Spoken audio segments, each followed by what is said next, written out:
अल्हम्दुलिल्लाहि नहमदुहु व नुसल्ली अला रसूलिहिल करीम। आज हमने 15वां पारा पढ़ा है। आज का पारा भी बहुत अहम, सूरह बनी इसराइल पूरी मुकम्मल पढ़ी है और सूरह कहफ का कुछ हिस्सा पढ़ा है। बयान वो दे दे मसला यार, आप बयान के आखिर में देना। ये दियो, कहाँ गया? जेब में लेके चलो, मसला वैसे मुझे याद है, बयान के आखिर में याद दिलाएं वरना बयान सारा चेंज हो जाएगा मसले में। फिर वो देखो, चमत्कार हो गई, चमत्कार। उस दिन मैंने चाय पिलाई आप लोगों को, मेरे अपने खर्चे पे पिलाई अल्हम्दुलिल्लाह, और कोई नीयत ये नहीं थी कि ये सिलसिला शुरू हो जाए, सच्ची मुच्ची की दिल से नीयत थी। तो अल्हम्दुलिल्लाह एक खातून ने आज पैसे भेज दिए, कल पैसे भेज दिए कि मेरी तरफ से भी चाय पिला दें। 5000 रुपये भेजे उन्होंने कि जो भी यहाँ बैठते हैं सबको मेरी तरफ से चाय पिला दें। तो और दूसरे मुल्क से भेजे, तो सिलसिला शुरू हो गया माशाल्लाह। तो ये सदका जारिया मेरे लिए भी होगा। बाकी बात जो चाय की है ना, चाय को पीने की चीज़ है नहीं। ये मैं इसलिए बार बार बताता हूँ, लोग कहते हैं एक तरफ चाय चाय करते हो, दूसरी तरफ उसके नफ़ी भी करते हो। मैं इसलिए नफ़ी करता हूँ भाई, मेरी वजह से कोई जो चाय नहीं पीता वो शुरू ना कर दे, जो नहीं पी रहे वो ना ही पिए। लेकिन मज़ा बहुत है इफ्तारी के बाद ना, इफ्तारी के बाद जब मगरिब की नमाज़ पढ़ के आदमी घर जाता है तो चाय पीने का मतलब पता है क्या होता है? काकड़ दिन्ना हो गया। अगर कड़क चाय कोयटा होटल वाली चाय बनी हुई हो तो काकड़ दिन्ना हो जाता है। काकड़ दिन्ना, काकड़ दिन्ना का मतलब होता है कव्वाली जब शुरू होती है ना, शुरू में हल्की हल्की चल रही होती है, फिर दिन दनादन काकड़ दिन्ना काकड़ आता है, वो मज़े का टाइम होता है कव्वाली में। तो इफ्तारी करके भी तसल्ली मिलती है। फिर उसके बाद जो सुबह का थका हारा दिमाग बिल्कुल जाम हुआ हुआ, उसके बाद जो कड़क चाय मिलती है, मुझे ऐसा लगता है जैसे काकड़ दिन्ना हो गया। फिर भी मैं फिर बोल देता हूँ नहीं पिया करो। लोग कहते हैं इधर इधर काकड़ दिन्ना कर रहा है, दूसरी तरफ कहो। नहीं भाई, मैं क्यों अपनी वजह से आप लोगों को गलत चीज़ कहा? हम तो आदत पड़ गई है, अब छूट नहीं रही। एक दफ़ा छोड़ी थी 1 साल के लिए, फिर वो दोबारा शुरू हो गई। खैर बहुत ज़्यादा नुकसानदेह भी नहीं है, बहुत ज़्यादा नुकसानदेह भी नहीं है। फिर दूसरा, अगर उसका कुछ नुकसान है तो बहुत सारे दूसरे तरीकों से उसकी तलाफी भी हो जाती है। जैसे हम सुबह पराठे फोड़ते हैं, लोग कहते हैं तो नुकसान की चीज़ है भाई, फिर हम वर्जिश भी जो कर लेते हैं ना, चलना फिरना होता है, दोपहर हाथ हल्का रख लेते हैं। तो खैर ये तो अलग टॉपिक है। तो खातून ने 5000 रुपये भेजे, अब उसमें कुछ ऐड करके पिलानी पड़ेगी। 5000 में सब निपटेंगे नहीं, लेकिन वैसे तो चाय तो फ्री पॉकेट में मिल रही है ना अभी आपको। वाइटल वाले आए हुए हैं, चाय पिला रहे हैं। अच्छा खैर, अब हम चलते हैं भाई। आज की सूरत बहुत अहम है और इतने अहम मज़ामीन हैं। तरावी के दौरान ही मैं सोच रहा था कौन सा मजमून छोड़ें, कौन सा बयान करें। सबसे पहले सूरह बनी इसराइल शुरू होती है मेराज के वाक़े से। अब देखो, मैं सिर्फ लफ्ज़ी तर्जमा करूँगा आयत का, फिर बताऊँगा आज हमारे जो गामदी प्रोफेसर गामदी साहब हैं और इस तरह के स्कॉलर्स कैसे कुरान में वाज़े लफ्ज़ों में वो आयतों की तावीलात करते हैं, खींचा तानी करके, और बड़े आराम से कह देते हैं ये मेरी राय है। भाई आपकी राय तो है, लेकिन बहुत गलत राय है, तो काइंडली इसको पेश ना करते तो ज़्यादा अच्छा था। तो बाकी ठीक है, गामदी साहब की खूबी है, बोलने का अच्छा तरीका आता है, एक सलीका आता है। बहुत सारे जो दूसरे स्कॉलर्स हैं आंड शंड बात भी गलत कर रहे होते हैं और बदतमीज़ी भी बहुत कर रहे होते हैं। उनसे गामदी साहब से एक चीज़ सीखने की है, अखलाक, वो मैं मानता हूँ। देखो, तहजीब के दायरे में रह के भी अपनी बात को बयान किया जा सकता है, ये क्वालिटी को मैं मानता हूँ। लेकिन ये नहीं हो सकता कि आप इतनी गलत बातें करें और हम उसको कबूल कर लें। गामदी साहब ने मेराज का भी इंकार किया है और कहा ये ख्वाब में है, ये ख्वाब आया था, ये हकीकत में जागती हालत में नहीं हुआ था। कुरान के अल्फाज देखें, सुबहानल्लज़ी असरा बिअब्दिही, हर ऐब से पाक है वो ज़ात जो अपने बंदे को ले गया रातों रात, लैलन, रात के हिस्से में। यहाँ तनवीन जो अरबी ग्रामर जानते हैं उन्हें पता है ये तकलील के लिए, रात का थोड़ा सा हिस्सा। मिनल मस्जिदिल हराम, मस्जिद हराम से ले गया, इलल मस्जिदिल अक्सा, मस्जिद अक्सा तक। अल्लज़ी बारकना हौलहू, जिसके इर्द गिर्द हमने बरकतें रखी हैं, मस्जिद अक्सा के इर्द गिर्द बरकतें हैं। तो अब मुझे बताओ, इस आयत को सुन के किसी को ये लगेगा कि ये ख्वाब आ रहा है? अल्लाह कहते हैं पाक है वो ज़ात। शुरू में ही अल्लाह ने इश्काल का जवाब दे दिया कि इस पे मुल्हिद लोग, एथियस लोग इश्काल करेंगे, भाई ये तो रात स्पीड, लाइट की स्पीड से भी अगर कोई चले तो इतने सेकंडों में ये मेराज का सफर नहीं हो सकता। खूब समझ लो, मुअजिज़ा वो साइंस को चैलेंज होता है। मुअजिज़े के लिए साइंसी लॉजिक की ज़रूरत नहीं होती। मुअजिज़ा अल्लाह करते ही ये बताने के लिए हैं कि मैं कुछ करने में किसी सबब और लॉजिक का मोहताज नहीं हूं, ताकि तुम्हें यकीन आ जाए कि कलमा कुन की ताकत से अल्लाह ने इस कायनात को पैदा किया है। वरना बड़ा सवाल ये होता है ना, बिग बैंग थ्योरी की तरफ जब हम जाते हैं कि धमाका जिस मटेरियल में हुआ या एनर्जी वो आई कहां से, तो एक पॉइंट ऐसा मानना पड़ेगा कि भाई इब्तदा में, स्टार्टिंग में कुछ भी नहीं था। अल्लाह ने कुन कहा, बल्कि कहा भी नहीं, सोचा और वो हो गया। एक जात ऐसी है जो जिसके इरादे का नाम वजूद है, वो किसी चीज का इरादा कर ले वो वजूद में आ जाती है। उसको उसके लिए अकल के, लॉजिक के ताने बाने मिलाने की जरूरत नहीं है। फिर उसने जमीन को एक कानून में जकड़ दिया है, ग्रेविटी का लॉ है, फिजिक्स के जितने भी लॉज हैं वो ठीक है, अल्लाह के बनाए हुए हैं, अल्लाह इनका मोहताज नहीं है। वो जब चाहे अपने लॉ को तोड़ के सब कुछ कर सकता है, उसी का बनाया हुआ कानून है भाई। देखो ना, बादशाह जो होते हैं ना, जो अरब मुल्कों में बादशाह लोग कानून बनाते हैं, फिर उनको लगता है कि ये यहाँ हमें नुकसान हो रहा है या किसी को नुकसान, वो कानून चेंज कर देते हैं। अब बादशाह को क्या है, सर लॉ तो ये कहता है, वो कहेगा लॉ बनाया तेरे बाप, यानी किसने बनाया लॉ? तेरे मामू ने बनाया, मैंने बनाया ना, तो मैं उसको चेंज कर रहा हूँ, मैं उसका मोहताज थोड़ी हूँ। तो अब वो बादशाह का ऐसा करना ठीक है या नहीं है वो एक अलग बात है, लेकिन अल्लाह तो हकीकी बादशाह है। अल्लाह ने लॉ ये बनाया कि आग में जब भी किसी चीज़ को डालोगे वो जलेगी, लेकिन इब्राहिम अलैहिस्सलाम पे अल्लाह ने इस लॉ को फेल कर दिया। कोई केमिकल नहीं था इब्राहिम अलैहिस्सलाम की बॉडी पे लगा हुआ, आग भी थी, डाला भी गया, नहीं जले। पहली दफ़ा अल्लाह ने इस कायनात को कलमे कुन की ताकत से पैदा किया, उस वक्त तो कुछ भी नहीं था। तो यहाँ भी ऐसे ही है कि अल्लाह ताला अपने हबीब सल्लल्लाहु अलैहि वसल्लम को अल्लाह कहते हैं कि सुबहान, वो ज़ात पाक है जो रात के थोड़े से हिस्से में नबी सल्लल्लाहु अलैहि वसल्लम को बैतुल्लाह से मस्जिद अक्सा ले गए। कुरान में इतना जिक्र है। फिर आगे हदीस बुखारी मुस्लिम की मुत्तफ़क़ुन अलैह सही हदीसों में इसकी तफसीर है कि बैतुल्लाह जब आप सल्लल्लाहु अलैहि वसल्लम मस्जिद हराम गए, पहली बात तो मैं ये कि सुबहान अल्लाह का लफ्ज़ अल्लाह ने इस्तेमाल किया। सुबहान का मतलब अल्लाह हर ऐब से पाक है, यही जवाब काफ़ी था। एकदम इश्काल होता है कि ये जागती हालत में चंद सेकंड में ये कैसे हो गया कि गए भी और वापस भी आ गए। तो अल्लाह ने कहा सुबहान अल्लज़ी, अल्लाह हर ऐब से पाक है, वो कुछ भी कर सकता है। और बुखारी मुस्लिम की हदीसों से पता चलता है कि वहां जाके फिर आप 7वें आसमान तक गए हैं। यहाँ पर इश्काल होता है, भाई अभी पहला आसमान ही दरियाफ्त नहीं हुआ। जो लाइट की स्पीड है ना, ये जो साइंसदान लोग हैं ये नूरी साल में नापते हैं चीज़ों को, कि जो स्पीड ऑफ लाइट है एक साल में रोशनी जितना सफ़र करती है, तकरीबन 1,86,000 किलोमीटर पर सेकंड के हिसाब से सफ़र करती है रोशनी, तो एक साल में कितना सफ़र करेगी उसको एक लाइट ईयर कहते हैं।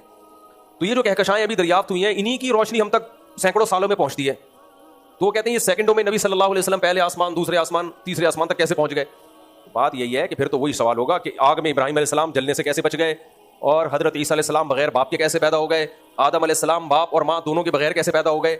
भाई ये इंसान ने नहीं किया ये काम, ये उस खुदा ने किया है जिसने कलमा कुन की ताकत से कायनात को बनाया। कुछ भी नहीं था, बना दिया उसने। उसके लिए कोई मुश्किल नहीं है, वो सब कुछ कर सकता है। तो ये वाकया कुरान में तो मुख्तसर है। पहले मैं गामदी साहब की एक और दलील दे दूं, फिर हम आगे चलते हैं। गामदी साहब ने इस्तिदलाल किया कुरान की इस आयत से कि आगे अल्लाह ताला फरमाते हैं वमा जअलना रुय्यल्लती अरैनाका इल्ला फितनतल लिन्नास, ये भी सूरह बनी इसराइल में, क्या नबी हमने जो आपको रुया दिखाया वो लोगों के लिए आजमाइश था। अब रुया का इतलाक कुरान में ख्वाब पर हुआ है। किस पर हुआ है? ख्वाब पर। जैसे सूरह यूसुफ में आता है या बनिया ला तक़सुस रुयाका अला इख्वतिका, आप लोग की तवज्जो है, या काकड़ दिन ना करना पड़ेगा, चाय मिल रही है ना बाहर। या बनिया ला तक़सुस रुयाका, याकूब अलैहिस्सलाम ने अपने बेटे से कहा ए मेरे बेटे अपना रुया भाइयों को मत सुनाना। तुम्हें जो ख्वाब आया ना कि 11 सितारे सजदा कर रहे हैं, ये अच्छा ख्वाब, ये रुया अपने भाइयों को मत बताना। जनाब गामदी साहब ने कहा देखो भाई, रुया यहाँ पर ख्वाब के माना में है। यूसुफ अलैहिस्सलाम ने जागती हालत में थोड़ी देखा था कि भाई सजदा कर रहे हैं, तो वही रुया का लफ्ज़ कुरान ने यहाँ भी इस्तेमाल किया कि ए नबी हमने इस रुया को लोगों के लिए आजमाइश बनाया है।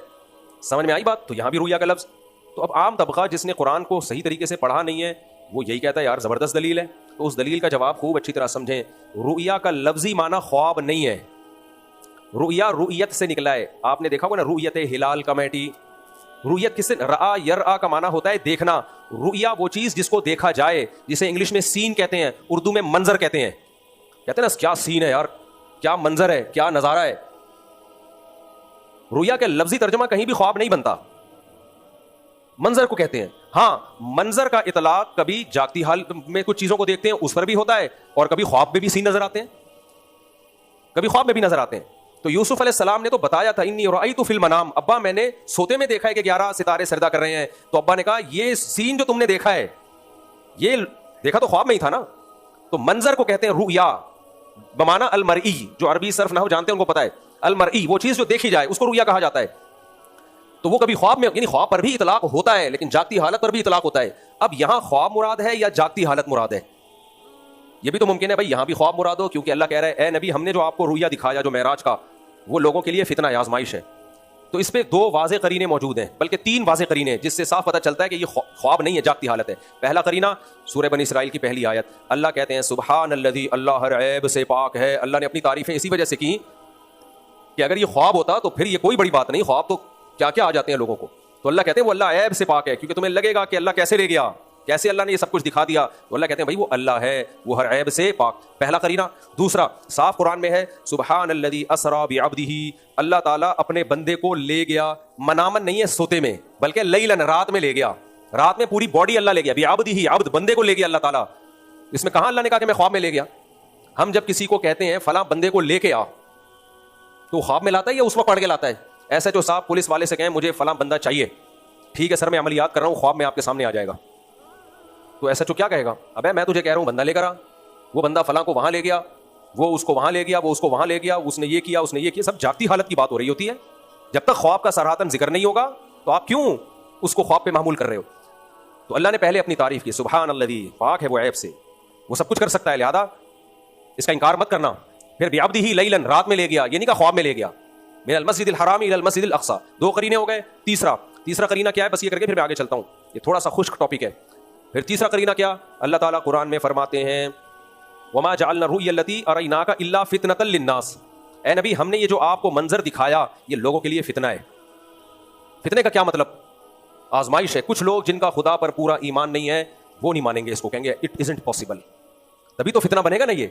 अगर ये ख्वाब होता तो आजमाइश थोड़ी होती। मुशरिकीन कहते हैं यार हमें भी बहुत से ख्वाब आते रहते हैं, आपको भी आ गया कि तो क्या हो गया, आपको भी ख्वाब आ गया तो क्या हो गया भाई, आ जाते हैं ख्वाब में, क्या कुछ आ जाता है, तो आपको भी आ गया।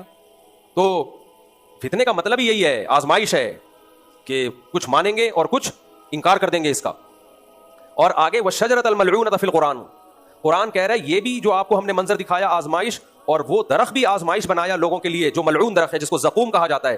कुरान में जब अल्लाह ने ये बताया ना कि जहन्नम में एक दरख्त है कड़वा ज़क़ूम, तो मुशरिकीन ने कहा जहन्नम में दरख्त कैसे उग गया, आग और दरख्त जमा नहीं हो सकते। तो अल्लाह ने कहा, फरमाया कि हमने उसकी जड़ें जहन्नम की तह में बनाई हैं और वो आग में ही उगा है वो। तो अल्लाह ने कहा कि मैंने वो दरख्त पैदा किया, उसको भी मैंने लोगों के लिए फितना बना दिया। अकलमंद लोग मान जाएंगे भाई जो अल्लाह पानी और हवा में दरख्त पैदा कर सकता है वो आग में भी पैदा कर सकता है, और बेवकूफ लोग इनकार करेंगे। तो उस दरख्त का वजूद खुद एक आजमाइश है। तो अल्लाह ने उस दरख्त को और नबी की मेराज को एक साथ जिक्र किया, ये बताने के लिए कि दोनों अकल से बालातर हैं, दोनों साइंस को चैलेंज करते हैं। तो अगर ये ख्वाब में होते तो साइंस को चैलेंज क्यों कर रहे होते भाई, और मुशरिकीन आपसे इतने सवालात क्यों पूछ रहे होते कि वो जरा मस्जिद अक्सा का नक्शा बताएं कैसा है और क्या क्या हुआ, ये सब बताएं आप। तो इनसे रोज़ रोशन की तरह ये बात वाज़ेह हो जाती है कि नबी सल्लल्लाहु अलैहि वसल्लम को जो मेराज हुई है वो जिस्म के साथ हुई है, वो ख्वाब में नहीं हुई है। और अल्लाह ने अपने हबीब सल्लल्लाहु अलैहि वसल्लम को बहुत कुछ दिखाया। अब मेराज पे बात आई है तो चंद चीज़ें मेराज से मुताल्लिक जिक्र कर दूँ तो इससे साफ पता चलता है भाई ये मेराज जिस्मानी हुई है। इसमें हिकमत क्या थी, इसमें हिकमत क्या थी, अल्लाह ने अपने हबीब सल्लल्लाहु अलैहि वसल्लम को ये मेराज क्यों करवाई जो किसी पैगंबर को के हिस्से में नहीं आई। उसकी वजह यह थी कि हमारे नबी सल्लल्लाहु अलैहि वसल्लम जब बैतुल मक़दस गए हैं, तमाम पैगंबरों को वहाँ जमा किया गया और नबी से इमामत करवाई गई, ताकि आपकी फजीलत सिर्फ ज़बान से साबित ना हो कि नबी तमाम पैगंबरों के सरदार हैं, बल्कि मुसल्ले पे खड़ा करके इमामत करवा के प्रैक्टिकली साबित करवाया जाए कि वाकई अब आप इमाम हैं। इससे हमें यह सबक मिलता है कुछ चीज़ें ज़बानी कहने से दिमाग में नहीं उतरती, अमल करके दिखाना पड़ता है। अब मैं उस टॉपिक पे जाऊंगा नहीं, करके दिखाओ तो फिर लोग मानेंगे, बोलने से कुछ भी नहीं होता। वो चीज़ भी खुद जहन में ले आए आप जो मैं बताना चाह रहा हूँ। और दूसरी चीज़ जो मैं ज़बान से कह देता हूँ, आप हज़ारों मरतबा लोगों को सखावत की तरगीब दें, कुछ नहीं होगा, खुद सखावत दिखाएं तो लोग खुद। अभी देखो मैं लोगों को कहता रहता यार हमारे लोग बयान में बैठे हैं बेचारे थके हुए होते हैं, चाय पिलाओ चाय पिलाओ, कोई पिलाता नहीं पिलाता मुझे नहीं पता। मैंने खुद थोड़ी सी सखावत दिखाई, सबको मेरी तरफ से चाय बगैर तरगीब के ऑफरें आना शुरू हो गई। मुफ्ती साहब 5000 हमारी, अभी मैं ऐलान कर दूं ना अगर भाई ये खातून ने 5000 भेजे, हालांकि चाय ज़्यादा की आएगी, फौरन कोई ना कोई खड़ा हो जाएगा, बाकी 5 मेरी तरफ से। लेकिन अभी वो वाइटल वाले फ्री पॉकेट में पिला रहे हैं, उन खातून से हम रब्ता करेंगे अभी चाय के अलावा गुटका शुटके का कोई अगर कुछ हो जाए। तो अल्लाह ने अपने हबीब सल्लल्लाहु अलैहि वसल्लम से बाकायदा इमामत करवाई है। तमाम पैगंबर, मूसा कलीमुल्लाह, इब्राहीम खलीलुल्लाह, आदम सफ़ीउल्लाह, ये सारे के सारे पैगंबर हमारे नबी की इमामत में अपने नमाज पढ़ के अल्लाह ने बता दिया कि जो सबसे आखिर में आया, ये ना समझना कि वो सबसे उसका दर्जा तुमसे कम है, वो सबसे अफजल है। और हदीस में इसी मजमून को आप सल्लल्लाहु अलैहि वसल्लम ने यूं बयान किया, फरमाया लौ काना मूसा हय्यन लमा वसिअहु इल्ला इत्तिबाई, अब अगर मूसा भी जिंदा होके आ जाएं तो मुझे फॉलो किए बगैर उनकी निजात नहीं होगी। और ऐसा अल्लाह ने सुम्मत को अब मकाम दिया है ना, जब हजरत ईसा अलैहिस्सलाम कुर्बे क़यामत में नाजिल होंगे तो हजरत महदी असर की नमाज के लिए मुसल्ले पे खड़े होंगे नमाज पढ़ाने के लिए। समझते हो कि नहीं समझते? हदीसों से ये बात साबित है। दिमिश्क में उतरेंगे मस्जिद में हजरत ईसा इब्न मरियम अलैहिस्सलातु वस्सलाम, तो जब नमाज हजरत महदी की क़यादत में जिहाद होगा, वो मुसल्ले पे खड़े होंगे तो आसमान से फरिश्तों के कंधों पे हाथ रख के बड़े बड़े बाल और बालों से पानी टपक रहा होगा, क्योंकि हजरत ईसा को जब उठाया गया था उस वक्त उन्होंने गुस्ल किया था, वही पानी उनके बालों से टपक रहा होगा। ऐसे फरिश्तों के कंधों पे हाथ लेके उतरेंगे, हाथ रख के उतरेंगे। लेकिन मस्जिद के मीनार से सीढ़ियां लगाई जाएंगी उनको उतारने के लिए। क्यों भाई? अब दारुल असबाब में दाखिल हो गए हैं, अब असबाब की दुनिया में आ गए, अब सीढ़ियों से उतरे आप। और हजरत ईसा इब्न मरियम को जब उठाया गया था ना, जो उम्र उस वक्त थी, जो कैफियत थी, बिल्कुल उसी पे नाजिल होंगे वो, उनकी उम्र में 1 सेकंड भी इजाफा नहीं हुआ होगा। फिर जब नाजिल होंगे तो सही हदीसों में है कि हजरत महदी उनके लिए मुसल्ला खाली करेंगे कि आप नमाज पढ़ाएं। तो हजरत ईसा अलैहिस्सलाम क्या कहेंगे? अल्लाह ने इसका अहल, हदीस का मफहूम है, पूरे अल्फाज मुझे याद नहीं, इसका अहल अल्लाह ने आपको बनाया। क्या मतलब? इमामत इसी यही उम्मत करेगी, मैं मुख्तदी बन के नमाज पढ़ूंगा क्योंकि मेरा काम जिहाद करना है। इमामत मुसल्ला ये उम्मत का, ये उम्मत संभालेगी। फिर हजरत ईसा इब्न मरियम की क़यादत में जिहाद होगा। समझते हो? हमारे हजरत फरमाया करते थे सबसे पहले हजरत ईसा उनसे जिहाद करेंगे जो जिहाद को मानते नहीं है। जो जिहाद को नहीं मानते सबसे पहले कहेंगे, सबसे पहले तो आज बहुत से लोग जिहाद के सिरे से मुनकिर ही हो गए, तो सबसे पहले उनके खिलाफ जिहाद करेंगे कि तुम पहले आ जाओ जरा, ठीक है ना, सिर्फ साइड पे आओ। तो अच्छा मेरे भाई कहाँ चला गया यार वो, हाँ, तो हज़रत ईसा की क़ियादत में दज्जाल को भी कत्ल किया जाएगा और याजूज माजूज भी निकलेंगे, उनको भी कत्ल किया जाएगा। याजूज माजूज कहाँ छुपे हुए हैं हमें नहीं पता। अब लोग फ़लसफ़े पेश करते हैं, एक्चुअली वो याजूज माजूज फलां है, कोई कहता है चाइना वाले हैं, कोई कहता है ये चाइना सारा याजूज माजूज है, तो वल्लाहु आलम। लेकिन हदीस से बहरहाल पता चलता है ज़ुल्क़रनैन जो पहले गुजरे हैं उनके दौर में थे, जो उन्होंने दीवार लगा के उनको बंद कर दिया। अब लोग कहते हैं भाई गूगल से, सेटेलाइट से वो दरियाफ्त क्यों नहीं हो रहे? भाई अल्लाह ने जो टाइम उनके दरियाफ्त होने का रखा है उससे पहले अगर वो दरियाफ्त हो गए तो वो हदीसें गलत हो जाएंगी। और ये कहना कि गूगल से हमने ज़मीन का चप्पा चप्पा देख लिया है, गूगल से ज़मीन का चप्पा चप्पा देखा जा सकता है लेकिन देखा नहीं है। समझ रहे हो कि नहीं समझ रहे? क्योंकि गूगल से जब चप्पा चप्पा देखना शुरू करेंगे ना, ये बहुत आसान काम नहीं है। ये बहुत सी चीज़ें छुपी हुई हैं पहाड़ों के पीछे, पहाड़ों के नीचे, अभी भी ऐसी ऐसी चीज़ें डिस्कवरी में नई नई चीज़ें दरियाफ्त हो रही होती हैं। ये साइंसदानों ने दावा ही नहीं किया कि हमने ज़मीन का चप्पा चप्पा और पहाड़ की एक गार में घुस के सब कुछ चेक कर चुके हैं हम। ये देखा ही नहीं है, देखा ही नहीं है तो फिर कैसे दावा कर सकते हैं? तो याजूज माजूज भी कौम है जिसको अल्लाह ने छुपा दिया है, जो कुर्ब क़यामत में ज़ाहिर होगी और ज़मीन पे फसाद मचाएगी, तबाही मचाएगी। फिर हज़रत ईसा अलैहिस्सलाम उनको कत्ल करेंगे, उनकी दुआ से वो मरेंगे। तो खैर ये मेराज का, फिर मेराज में पहला एक वाक़या क्या कि अल्लाह ने अपने हबीब सल्लल्लाहु अलैहि वसल्लम से तमाम पैगम्बरों की इमामत करवाई, तो इससे हमारे नबी की फजीलत को साबित किया। नमाज हर मुसलमान के पीछे हो जाती है लेकिन मुसल्ले की एक वैल्यू है। तमाम पैगम्बर मौजूद थे, अल्लाह ने किसी और पैगम्बर को आगे नहीं जाने दिया। सैयदुल अंबिया होंगे आगे। इसी से उलमा ने इस्तेदलाल किया कि अफजल से अफजल शख्स को मुसल्ले पे खड़ा किया करें। समझते हो? बाकी हो हर एक के पीछे जाती है। अब आपको वो समझ में नहीं आ रहा तो हटाने की कोशिश ना करें, लड़ाई झगड़े होते हैं इससे।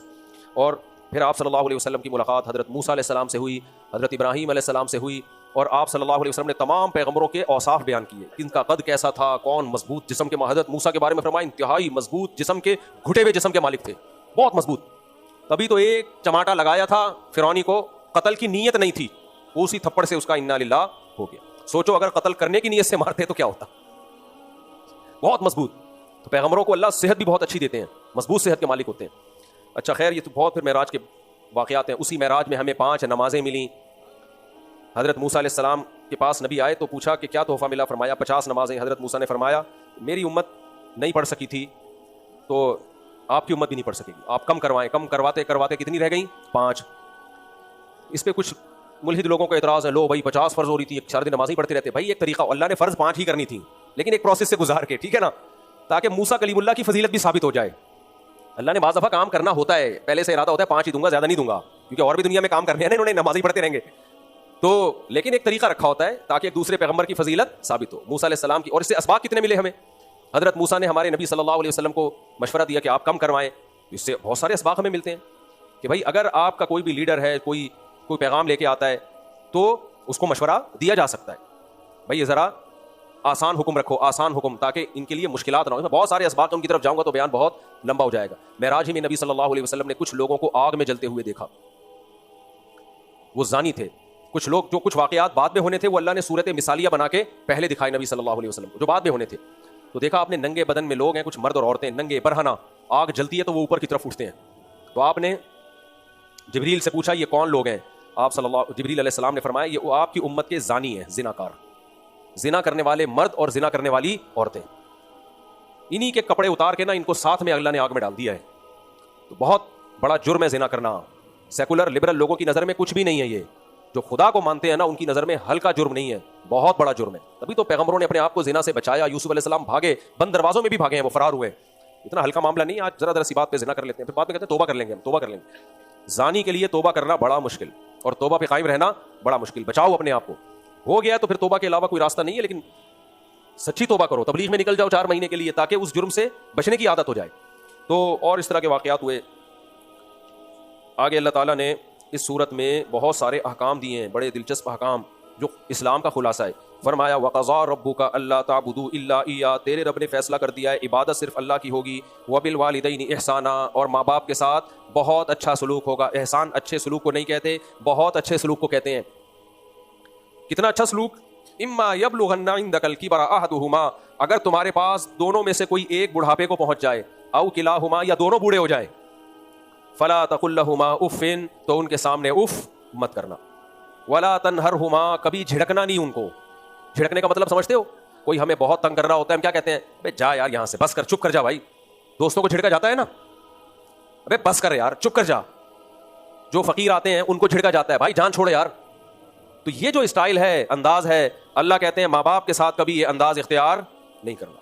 क्योंकि माँ बाप बूढ़े होते हैं तो इस तरह की वो बात कर रहे होते हैं कि आदमी को गुस्सा आने लगता है, तो झिड़कने की इजाजत नहीं है। वकुल लहुमा कौलन करीमा, उनसे हमेशा उम्दा बात उम्दा अंदाज में। वक़्फ़िद लहुमा जनाहज़ुल्लि मिनर रहमा, रहमत के साथ अब जिल्लत से अपने बाजुओं को उनके सामने झुका के रखना है। और क्या, वक़ुर रब्बिरहमहुमा कमा रब्बयानी सगीरा, और फिर उनके लिए दुआ भी मांगनी है, ऐ अल्लाह इन पर ऐसे रहम फरमा जैसे इन्होंने मुझ पे बचपन में रहम किया। आप अपने बच्चों को देख लो, आपकी बीवी कैसे पालती है। 1 सेकंड मां के बगैर बच्चे गुजारा, 1 सेकंड गुजारा नहीं करते। मां वॉशरूम में भी होगी ना, बच्चे चीख रहे होंगे, छोटे बच्चे, तो कितना करीबी रिश्ता तवील अरसे तक मां और बाप के साथ। बाप शेल्टर देता है, जो मां इतनी मोहब्बत से पाल रही है उसको शेल्टर किसने दिया है? बाप ने। सारा नान नफका किसने उठाया है? बाप ने। कैसी बाप को औलाद से मोहब्बत होती है। कहते हैं ना कि दोस्त चाहता है कि ये मेरे बराबर ना आए, मुझसे कम ही रहे। भाई चाहता है कि ये मेरे बराबर आ जाए, आगे ना जाए। बाप चाहता है ये मुझसे भी आगे निकले। ये जज्बा अल्लाह ने किसको दिया है? बाप को। तो हमारी सोसाइटी में, इस्लामी सोसाइटी में हमेशा से माँ बाप का बहुत एहतराम रहा है। अब ये सेकुलर लिबरल लोगों ने आके इस एहतराम की ऐसी की तैसी कर दी। औलाद के हुकूक बयान किए जा रहे हैं, और विमेन राइट्स हैं हमारी सोसाइटी में, जानवरों के राइट्स हैं हमारी सोसाइटी में। अंग्रेजों ने इस पे तंजीमें बनाई हुई हैं, जानवरों के हुकूक, बच्चों के हुकूक, खवातीन के हुकूक, मजदूरों के हुकूक। माँ बाप के हुकूक के नाम पे कोई तंजीम अंग्रेज नहीं बना सका। समझते हो कि नहीं समझते? क्यों? वो माँ बाप को हक देता ही नहीं है। खुदा माँ बाप से वही मोहब्बत करेगा और वही हुकूक देगा जिसको अल्लाह से मोहब्बत। अंग्रेजों ने सबको हुकूक दिए। जो सबसे बड़े मोहसिन थे ना, सबसे पहले खुदा, गॉड, अल्लाह, उसको सोसाइटी से खारिज किया। जो सबसे बड़ा मोहसिन है, जिसने पैदा किया, उसका तो इंकार कर दिया कि मंदिर से बने हैं, खुदा उदा कोई नहीं है। दूसरा, जो आपके सबसे बड़े मोहसिन थे वालिदैन, उनके साथ जो नारवा सलूक होता है ना उन मुल्कों में, ओल्ड हाउस की जीनत बनते हैं वो, रालें टपक रही होती हैं, कोई मुंह से साफ करने वाला नहीं होता। जो हशर नशर हुआ है बूढ़ों का, ठीक है, कुछ लोग थोड़ा बहुत कर भी रहे होते हैं। तो इसलिए अल्लाह को पता था कि इंसान सबसे ज्यादा जिस रिश्ते से गाफिल होगा, भूलेगा, वो रिश्ता कौन सा है? माँ बाप का। तो इसलिए कुरान के अल्फाज देखो, वक़ज़ा रब्बुका, ये तेरे रब का ऑर्डर नहीं है, फैसला है। फैसला ऑर्डर से बढ़ के होता है। ऑर्डर में तब्दीली का चांस होता है, फैसलों में तब्दीली नहीं होती। तो इसलिए अल्लाह ने फरमाया कि वक़ुर रब्बिरहमहुमा कमा रब्बयानी सगीरा। दुआ मांगनी है कि ए हमारे रब इन पर ऐसे रहम फरमा जैसे इन्होंने बचपन में हम पे रहम किया।